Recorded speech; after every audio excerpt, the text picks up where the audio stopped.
So the second work, Sneaky Specs, uncovering stealthy backdoor attacks in specking neural networks with neuromorphic data, will be presented by Gorka Abad. Yeah, he's from Ribbon University, and he's a last year PhD student. He's looking for a research visit, a postdoc, or industry positions. So go ahead, the stage is yours. All right, thanks. First, thanks for attending. And yeah, we are presenting a sneaky spikes. It's a backdoor attack in specking neural networks using neuromorphic data. It's actually the first backdoor attack in specking neural networks that uses neuromorphic data, so I think it was pretty cool. And this is a joint work with OC, Stefan, and Aitor, and this is a collaboration between Radboud University and Ikerlan Research Center.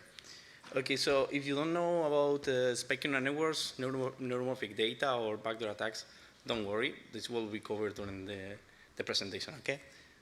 So first, just for giving some context of what's neuromorphic data, look, it looks kind of like this. Okay, here there's a problem because it's a PDF, and I cannot embed GIFs like this video, like short loop videos on it, so these are just images, but at the end of the presentation, I will put a QR code to the project's webpage, so you can check it out because these actually move and they are pretty cool, and also the attack moves, so it's also cool. So you can, if you can check it. But here we can get a sense of what's neuromorphic data. As you see, there are some differences with regular images because in regular images we have like 255 pixel values, right? We can and we get colors out of it. Here we have different colors, which are called polarities. Okay. These polarities are actually captured by a DVS camera. So DVS camera, it's different. There are some differences with the regular camera, but this just captured the changes in luminance. Just imagine that you have this road with a car, and the car is moving. So the DVS camera will actually just capture the motion of the car. Everything that it's motionless, like the background, like trees or buildings or whatever, won't be captured. Okay, so this is an efficient way of capturing data. And this neuromorphic data can actually be provided to specking neural networks. I'm not gonna get into the details of how this works. It's the same as regular neural networks, but they have some differences, and they can actually handle neuromorphic data. And these are neuromorphic data are time encoded, asynchronous, and they are more efficient than deep learning. This more efficiency, the efficiency, it's, we talk here about the energy efficiency. Because as you know, training regular neural networks takes a lot of time and a lot of GPUs, so this is a lot of energy at the end. And here there are some papers that estimate that this is like 12 times more efficient than regular neural networks. Performance-wise, yeah, they perform a bit worse than regular neural networks, but this gap is getting smaller. Some people claim that this is the kind of the future of AI. I'm not gonna claim that, but it's an interesting research direction, right?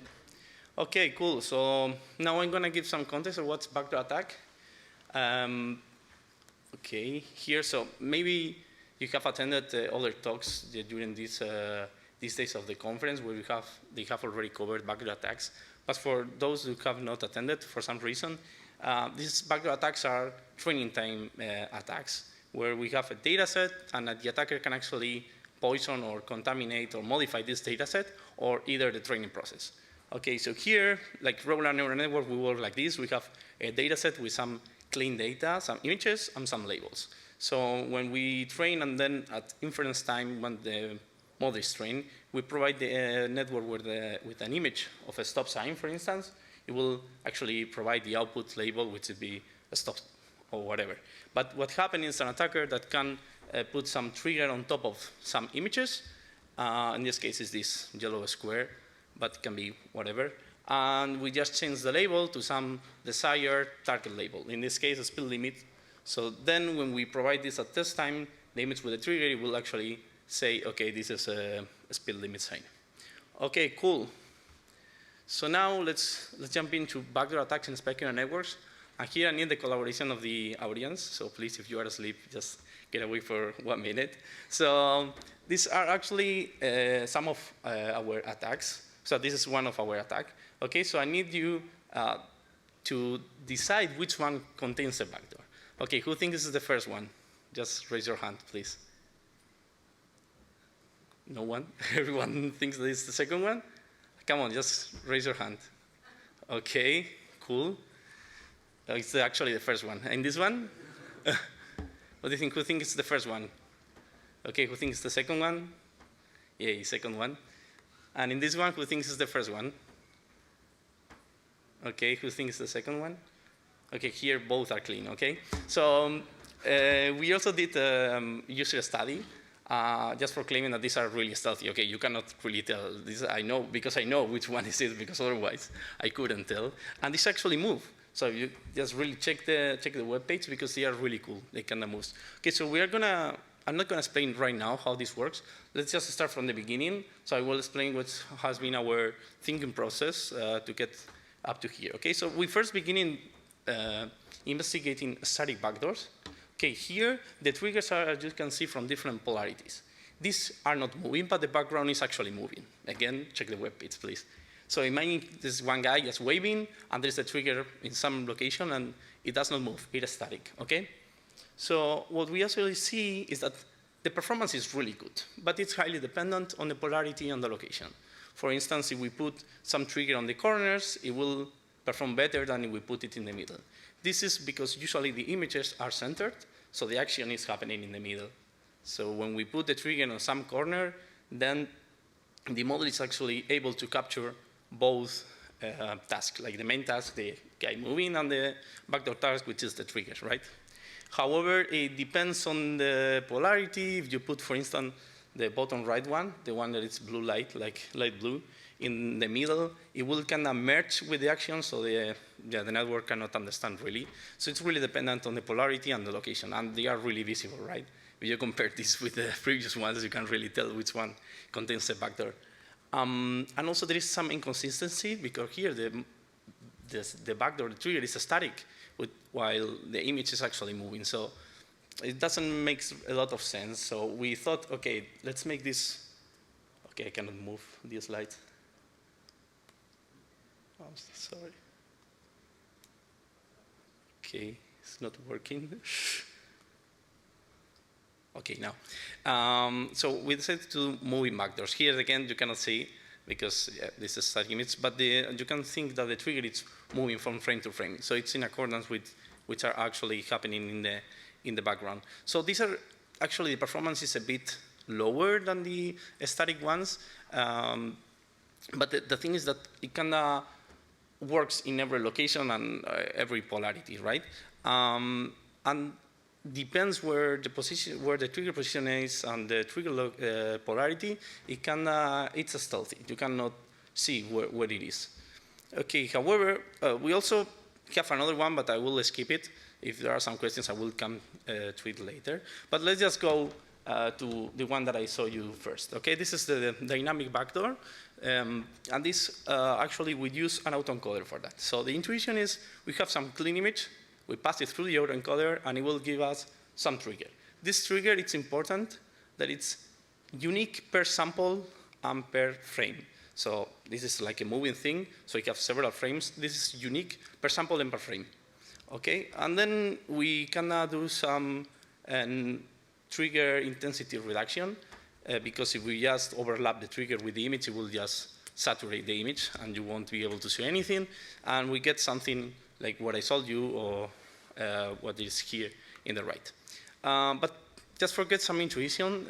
Maybe you know how autoencoders work, but they work with pairs of images. They have been used for different tasks, like denoising of deepfakes or you name it. But for instance, in the example of denoising, you get a noisy image, you pass it through the autoencoder, and it will give you the clean image. This actually have been trained on a pair of images. However, we cannot do that here because we will need a clean image and the trigger. But we don't have the trigger, because if we have the trigger, then we don't need an autoencoder, right? So we need to come up with some more complex training procedure. And for that, this is what we decided to do. We simultaneously train the classifier and the autoencoder. So if you can, you follow with me from the top row, we have some clean image and some random noise. Okay, and then we put it together to create a backdoor image. We get this backdoor image and we provide it to the classifier, and it will give us some loss, whatever, some classification. This classification is what we use for training the autoencoder. This is the same as saying, hey, autoencoder, please create some really good trigger, okay?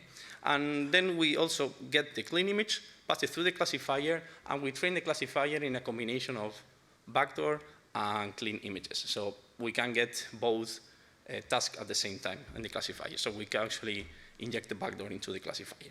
And we can control this with some hyperparameters. You can check the paper if you want to. You want to know more about this.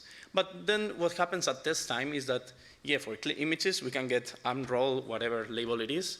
And at test time, we get the clean image, pass it through the autoencoder, get the trigger. Then we combine the trigger and the clean image to create the backdoor image. Yeah, we got the target label, so nice. Here are some results. As you can see, these are for different levels of noise. This is like 10% of the noise or the trigger, like 5% and 1%. The 1% is the one that I saw you before, and this is one that we claim that it's really stealthy. Again, please check the web page, because these are really cool when they are moving. Here it doesn't look as cool, but yeah. So overall, we can get great backdoor accuracy and great clean accuracy, and we get high stealthiness. And there are different metrics that are commonly used for this, like structural similarity or mean squared error. Maybe I don't remember the exact numbers, but under the 1% attack with the dynamic thing, I think it's less than 1% drop in the structural similarity, so they are kind of the same. Yeah, and it works really good and cannot be detected by humans, as you tried before. So yeah, in the difference part, this is a bit tricky because this is the first attack in spiking networks. We actually don't have the defenses for this. But what we did is we tried to adapt different defenses from the deep learning community, like the ones that we always use.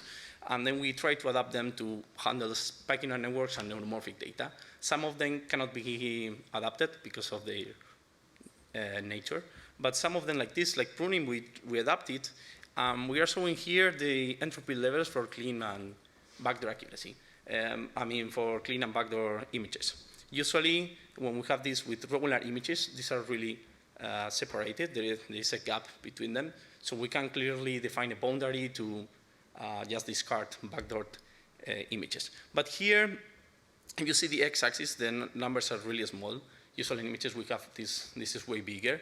And there are some overlaps. So it's not that easy to divide clean or to separate clean and backdoor images. So overall, we investigated different backdoor approaches towards spiking networks using neuromorphic data. I saw you like a static, the one that is moving, the one that is dynamic, and it's highly stealthy. We adapt different defenses. However, they don't work. I mean, we have to come up with some new defenses, and this can be seen as a interesting future work to explore. And then in the attack scenario and attack mindset, this opens a lot of new research avenues, right? What happens if instead of poisoning all the frames, we just poison some of them? What happens can we actually do this in a physical context? I don't know. There are many open ideas that have to be explored. Okay, so that's all from my side. Do you have any questions?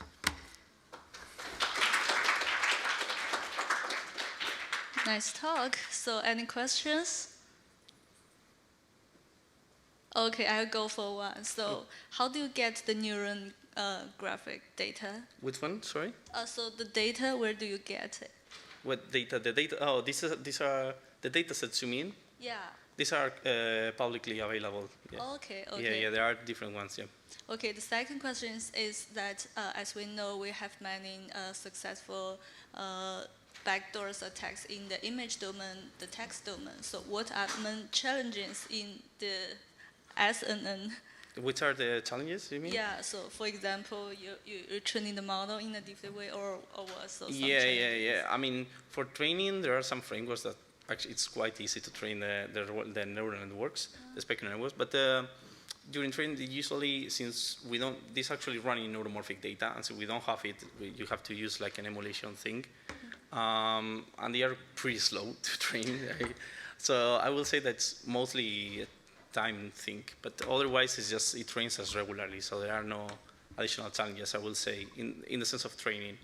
Yeah, yeah, they work differently, but yeah. Yeah, so another thing is that, so to designing the backdoor attacks, what are the main challenges here? Well, mainly I will say that it's in the creation of the trigger, because here, since we have different polarities and it's a moving thing, as I show you, like the static one is the one that I think resembles more to the regular image domain, and I will say that they don't work as good. So to come up with something that it's in the same nature and neuromorphic data that it moves and has the same polarity, the options are like different. It's different options, so you just have to come up with something interesting.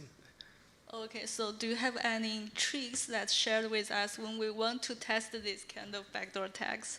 I mean, you go for the repository, everything is there. So I think in the repository we have different options, so you can tweak it if you want to run it. So you can just choose the location, choose the trigger polarity. I think it's quite straightforward to run it if you use it, so you can play around with that. Okay, cool. So any other questions from the audience? Okay.